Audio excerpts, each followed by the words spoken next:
to define it. So just as a recap, so these are fourth way terms. It's not just regular lingo. And internal considering or inner considering, which is an obstacle to awakening, something to observe and resist. So inner considering is a form of identification with other people and the imaginary picture I want to project onto other people. So inner considering, we talked before quite a bit, this wanting to be liked and appreciated and wanting to be seen in a certain way and wanting to, the whole dance of what would they think of me, and wanting to avoid to be judged and wanting to be seen in a certain way. So all of this, it's total, the imaginary me wants to appear in a certain way. And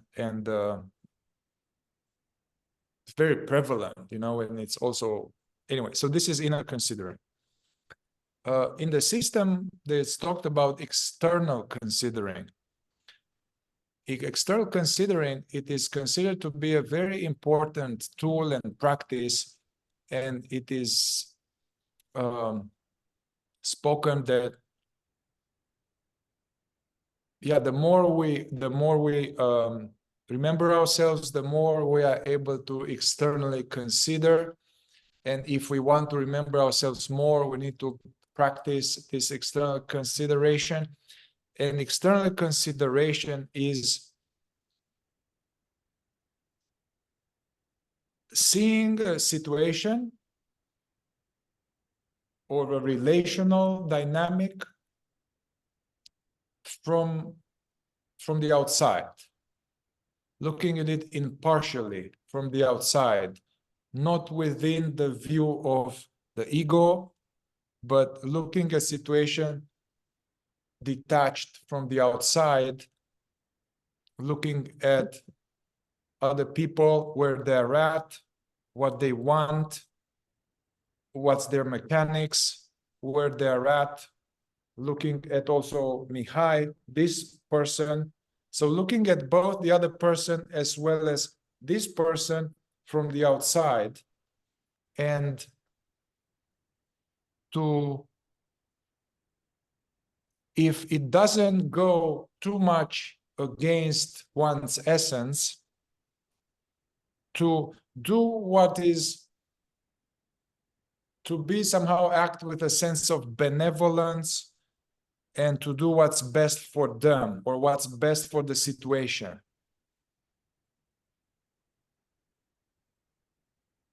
The tricky part here is that now there's a lot of religion and morality that talks about being loving and be loving and forgiving and being nice, being spiritual. So there's some kind of high, deep ideas that have became part of regular culture, and it became morality and mechanical morality, being nice in sleep. And so the danger is to take external consideration at this level. But external consideration requires to be less attached with my own viewpoint, my own,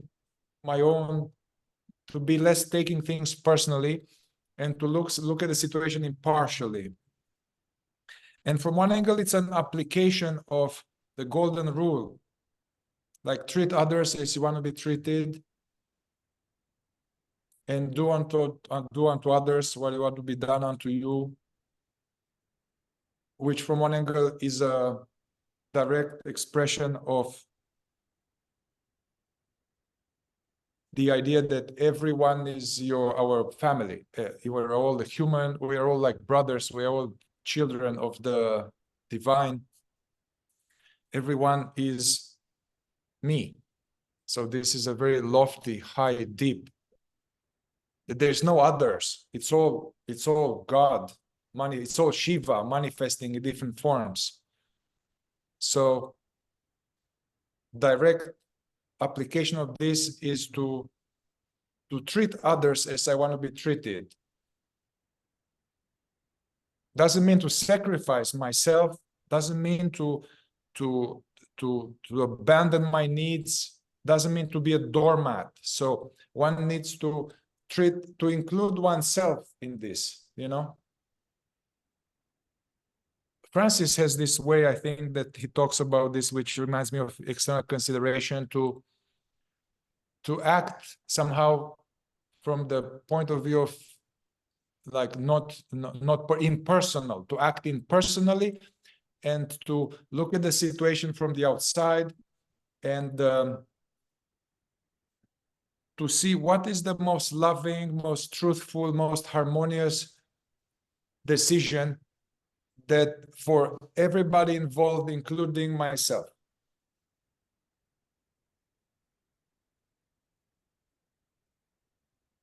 So there's not a law, hey, you should do this. It cannot be put into like a book. So it's kind of circumstantial, depends.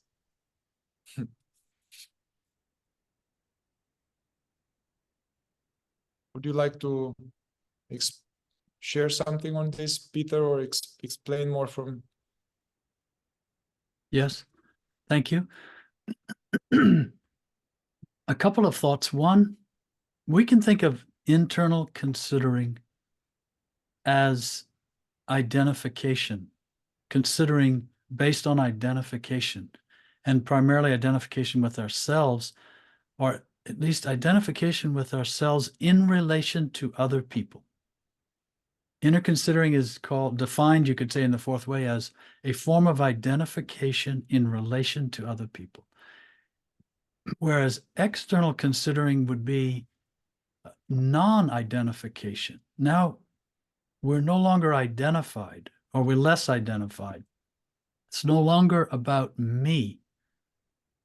It is, as Mihai was explaining, it's as though we're not in the picture. The best case scenario would be to envision that you no longer have a body and a mind. You are just awareness. No, you have a body and a mind. Sorry. You have no ego. You're just awareness, and you're just seeing what's going on. And so you act in relation to other people just solely based on that. Like Gurdjieff didn't try to tell that man he was asleep. He was mostly doing that, of course, as a lesson for a demonstration for Ouspensky, it seems. But he didn't berate the man, criticize him, or reprimand him later or whatnot. He was externally considerate, actually, for the situation. Nor did he try to impose his image of himself as a teacher on the fellow. He got out of the way of that man's features and weaknesses and sleep. And so external means outside. So you can think of it like you're now outside of identification and you're outside your idea of yourself. And you just see what's appropriate. And in some cases, it's appropriate to not interrupt somebody else's sleep. In some cases, it is appropriate, like when we're together, if we're working together, it is appropriate to not encourage somebody else's imaginary picture of themselves, to not encourage wrong thinking, to not encourage indulgence in certain negative emotions and this kind of thing. Then it's appropriate. And that's actually externally considering another person in this work who's striving for something higher.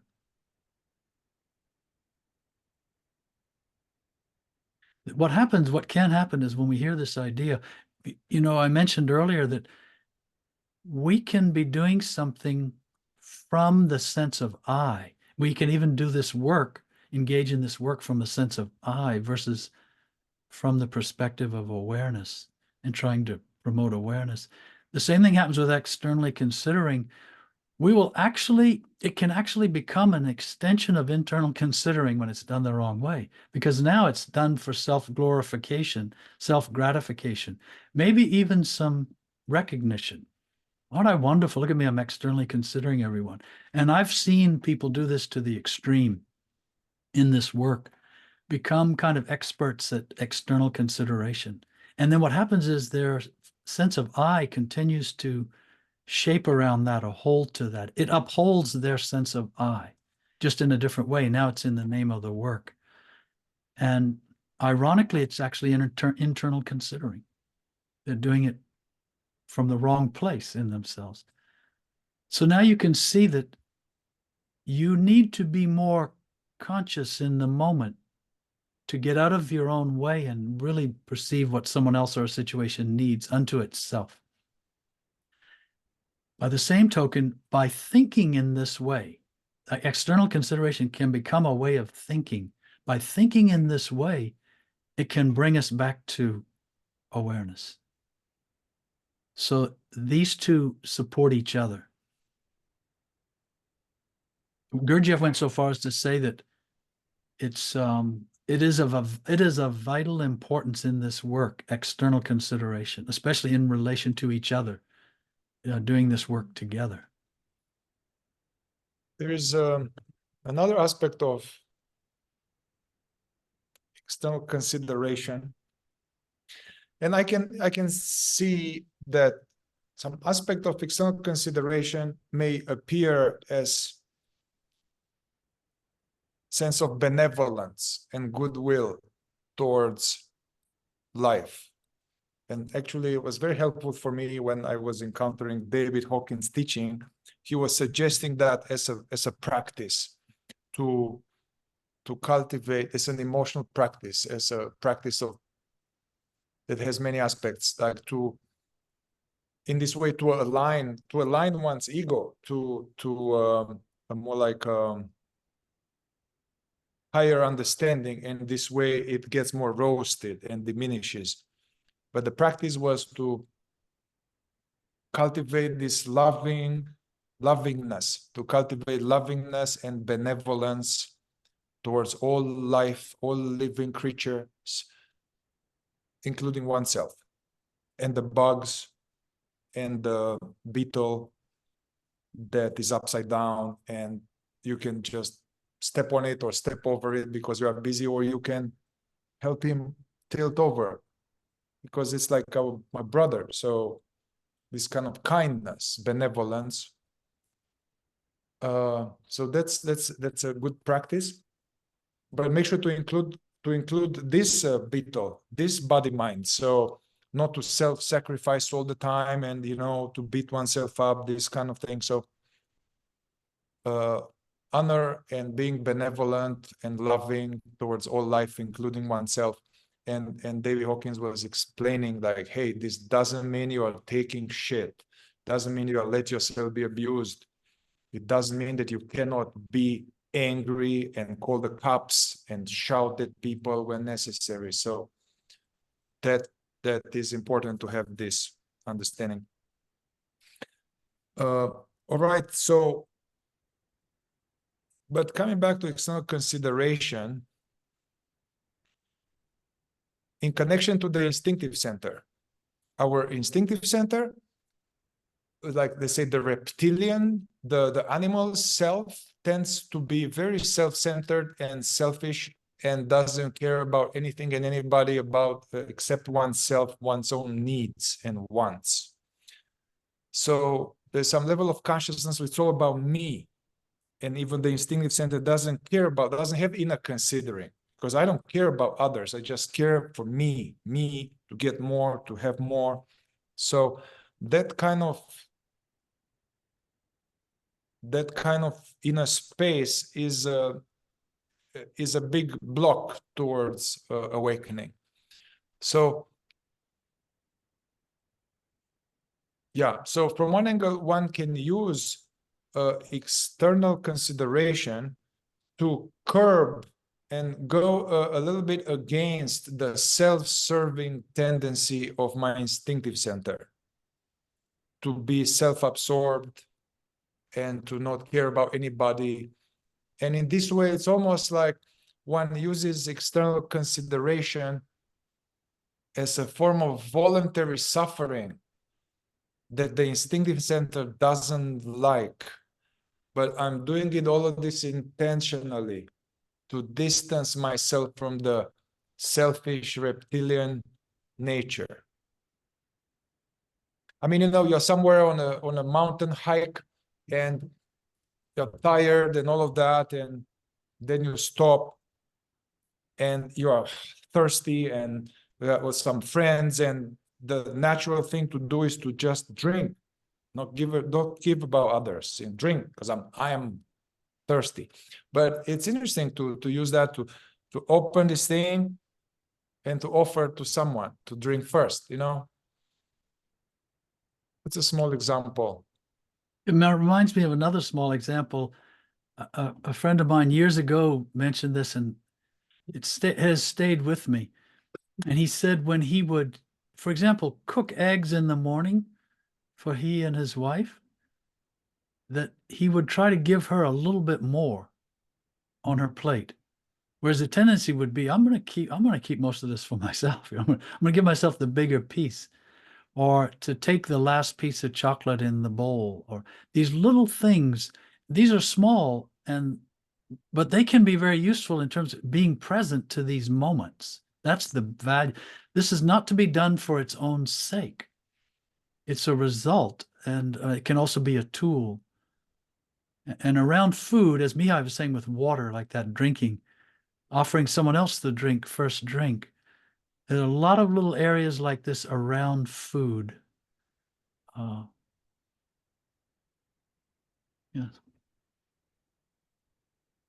Yeah, this is an area we haven't talked much, but the instinctive center is not interested in awakening. It's not at all. Might be interested in having special powers, but it's not interested in the truth and all of that. And it's interested in survival and me, to get it, to have it, to be comfortable. So we can also think about each of the centers, because that's what we're doing now, sort of giving examples. How might I externally consider this other person's intellectual center, or emotional center, or instinctive center? What if I let them state their opinion, and instead of offering a rebuttal right away, almost encourage them to go deeper into explaining their point of view, and not squashing it with my attitude or my opinion? This is also external consideration. And then, of course, the highest form of this, you could say, is to view people not as people, but as a container of awareness. There's a being of awareness in each person. It may be more or less awake, more or less dormant, but to really view them at their highest, there's an awareness there that's exactly the same as the awareness in myself. How can I be considerate of that, affectionate toward that, and so on?